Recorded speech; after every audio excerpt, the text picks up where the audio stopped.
તો પ્રધાનમંત્રી નરેન્દ્ર મોદીના જન્મદિવસથી શરૂ થયેલું મેદસ્વીતા મુક્ત ગુજરાત અભિયાન આજે ઉત્સાહભેર પૂર્ણ થયું. ગુજરાત રાજ્ય યોગ બોર્ડ દ્વારા 1 મહિના દરમિયાન રાજ્યની 75 જગ્યાઓ પર યોજાયેલા આ અભિયાનમાં હજારો લોકોએ ભાગ લીધો હતો. જિલ્લા કોઓર્ડિનેટર પ્રીતિબેન વૈષ્ણવના જણાવ્યા મુજબ યોગ અને વ્યાયામ દ્વારા ઘણા લાભાર્થીઓનું વજન 3 થી 7 કિલો સુધી ઘટ્યું છે તેમજ અનેક શારીરિક તકલીફોમાં રાહત મળી છે.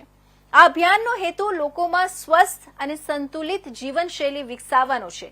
ગુજરાત સ્ટેટ યોગ બોર્ડના ઝોનલ કોઓર્ડિનેટર પ્રીતિ પાંડેએ જણાવ્યું હતું કે પ્રથમ તબક્કાની સફળતા બાદ હવે બીજો અને ત્રીજો તબક્કો પણ આયોજન હેઠળ છે.